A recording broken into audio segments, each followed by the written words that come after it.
Welcome, ladies and gentlemen, to my new video where we are going to be going over 5 things that you do not know about Varus and that you can look to utilize in your solo queue games to climb.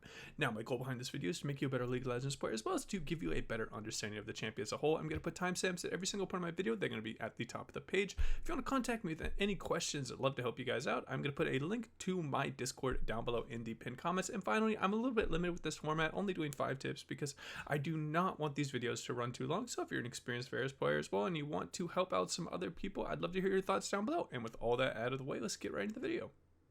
Alright, and getting into tip number 1, we're going to go over a couple of very small things that we really need to get a good hold on if you are looking to climb in solo queue. The first thing that you need to have a really good understanding and have an ability to be able to do is do a quick R flash on enemy champions to get a very nice, really easy, clean pick on champions, and you're able to do this from a very long distance away.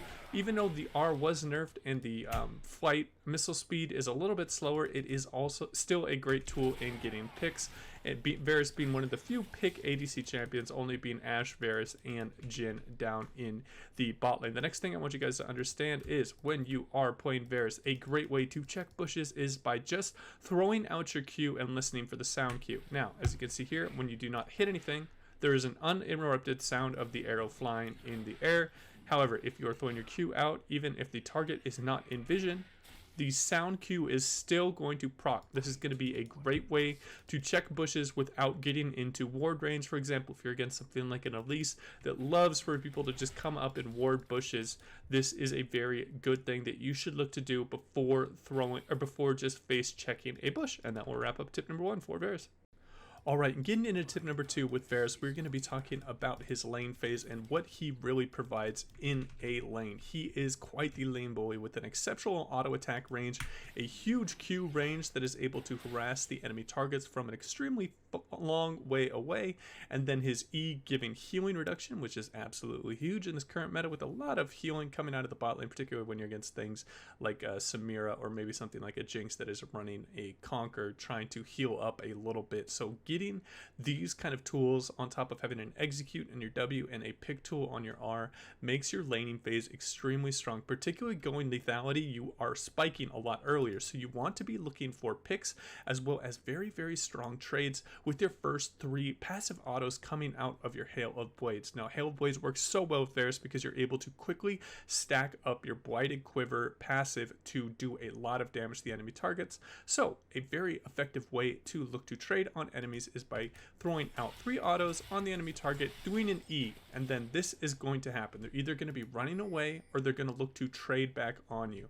Now, if they are looking to trade back on you, there are going to be few ADCs that are going to be able to out damage you. So making sure that you use your Blighted Quiver in a way where you are able to execute an enemy and quickly get off a lot of damage can be an effective way to play it out. Now, you don't always have to charge your piercing arrow to the full extent if you are just looking to proc your Blighted Quiver's execute. So just doing a quick WQ on an enemy target that is going to be extremely hard for them to dodge is going to be a good way to play out some of those executes, and it's not a long drawn out Q where they can easily flash it because they know it is coming. So again, you want to be using your Hail of Blades to start off the trades into an E and then chasing them down once you get the next 3 autos down with a execute Q on the enemy targets, and then obviously using your heal, flash, and chain of corruptions to augment any kind of sticky situations that might come in, or if you want to further chase the enemy down the lane. And that'll wrap up tip number 2 for Varus.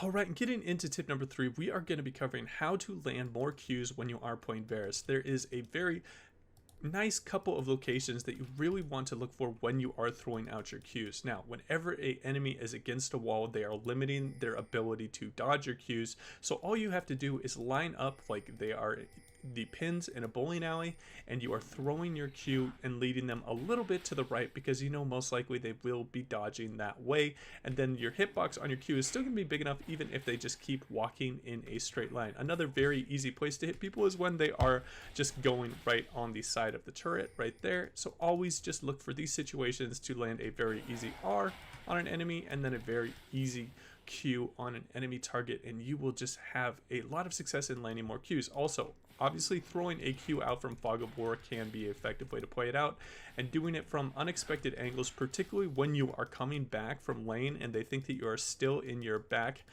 timing. Throwing out Qs from this time is going to be just a really, really effective way to land more poke on your enemy and really catch them off guard. Now, whenever you're throwing out the Blighted Quiver Q, this is going to be a very, very crucial thing to land, particularly on low target health champions.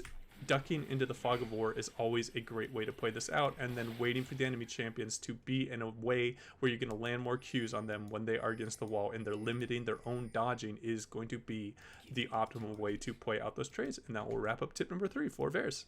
And getting to the next tip on Varus. Now, he plays a lot differently than the other ADCs. He is not the best front-to-back team fighter like something like a Jinx or a Vayne or maybe a Kai'Sa looks to do. So how you look to effectively play out the Lethality Varus playstyle is you really want to look for picks. Now, this is increasingly easier the lower elo you are.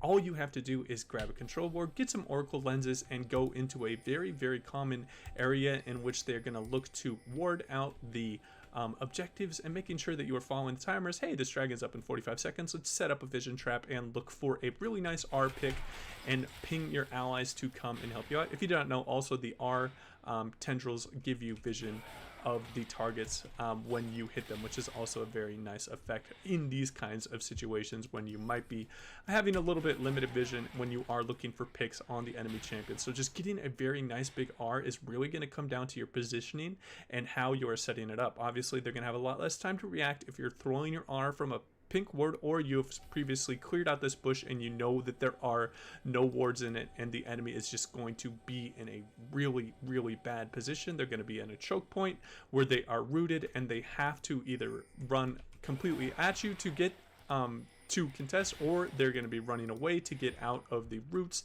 So this is a really big tool that you need to be utilizing when you're playing Varus, and that will wrap up this tip. Alright, getting into the final tip, we are going to be talking a little bit more about team fighting, and the most important thing to understand when you are playing Varus is you need to understand the enemy's team strength, where a lot of their gold is, and that's where you need to be focusing your resources with your Q. And then the biggest threat on the enemy team needs to be the focus of your chain of corruption.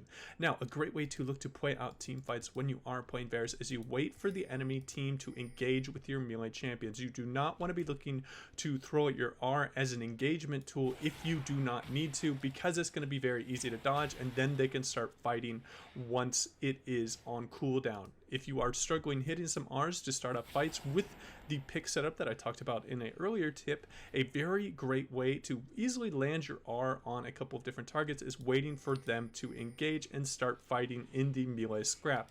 This is going to be a frame where the enemies are really, really not going to be looking to dodge. They are just looking to do damage and try and outlast the amount of damage you are going to be doing. So making sure that, again, that you are using your biggest resources of your Q on the most amount of effective gold on an enemy champion, and then using your R to neutralize the biggest threat to you. Say they have a 2-0 Kha'Zix that is going to be a very, very he can still one-shot you even on a couple of items, and you need to make sure to stop him from diving in. And then there is a 5-0 Jinx that you really need to be focusing with your Q. So you need to use these in a couple of different ways. Now, the Herald of Arrows is going to be very important in the team fights as well. Making sure when you are in a burst comp, because a lot of the times when you are playing a Lethality Varus, having a grievous wounds on the enemy target is going to be rather important. So when you are looking to burst the enemy target, maybe you're looking to do an empowered Q, you want to make sure that they have the grievous wounds on them before you throw that out, so there isn't a last minute Soraka heal, or maybe a big proc from a ravenous or amount of Omnivamp that might be coming out of their items where they're trying to lifesteal up.